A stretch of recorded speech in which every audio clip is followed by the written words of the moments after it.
കോഴിക്കോട് വാഹനാപകടത്തിൽ നിന്ന് കുഞ്ഞ് അത്ഭുതകരമായി രക്ഷപ്പെട്ടു. ചേളന്നൂരിലാണ് സംഭവം.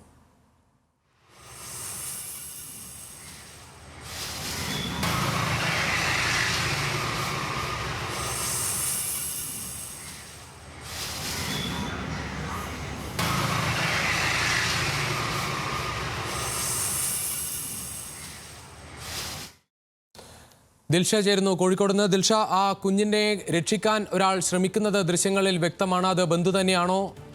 ഒരുപക്ഷെ നമ്മളെ ഞെട്ടിപ്പിക്കുന്ന ഒരു ദൃശ്യമാണ് ഇപ്പോൾ പുറത്തു വരുന്നത്.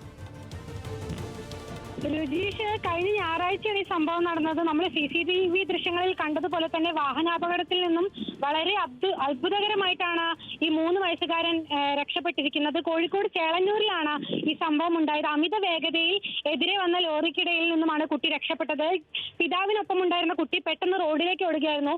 ഈ പിതാവും മറ്റു 2 കുട്ടികളും ചേർന്ന് ഒരു കടയിലേക്ക് സാധനങ്ങൾ വാങ്ങിക്കാൻ വേണ്ടി എത്തിയതായിരുന്നു. തിരിച്ച് പോകാൻ വേണ്ടി നിൽക്കുന്ന സമയത്താണ് ഈ ഒരു അപകടം ഉണ്ടായത്. ഒരു കുട്ടി പിതാവിന്റെ കൂടെ തന്നെ ഉണ്ട്. ഇളയ മകനാണ് പെട്ടെന്ന് പിതാവിന്റെ കണ്ണ് വെട്ടിച്ച് റോഡിലേക്ക് ഓടിയത്. ഈ സമയത്ത് എതിരെ വന്ന ലോറിക്കിടയിൽ നിന്ന് കുട്ടി അത്ഭുതകരമായി രക്ഷപ്പെടുകയായിരുന്നു. ഈ കണ്ടു നിന്നവരും പിതാവും അടക്കം എല്ലാവരും കരുതിയത് ഈ കുട്ടി വാഹനത്തിന്റെ അടിയിൽ പെട്ടു എന്ന് തന്നെയാണ്. എന്നാൽ അത്ഭുതകരമായി തന്നെ ഈ കുട്ടി രക്ഷപ്പെടുകയായിരുന്നു. ആ ദൃശ്യങ്ങളാണ് നമ്മളിപ്പോൾ കണ്ടത്. രുചീഷ്, ദിൽഷ, ഈ രക്ഷിച്ച ആളെ സംബന്ധിച്ച് എന്തെങ്കിലും വിവരങ്ങൾ ലഭിച്ചിട്ടുണ്ടോ?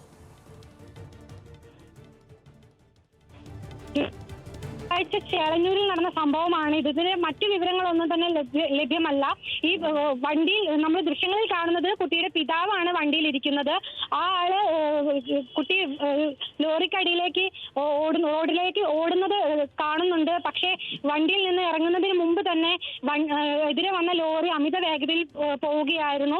എന്നാൽ കുട്ടി അത്ഭുതകരമായി രക്ഷപ്പെടുകയായിരുന്നു. രജീഷ്, ശരി ദിൽഷ, എന്തായാലും ഞെട്ടിപ്പിക്കുന്ന ദൃശ്യം തന്നെയാണ്.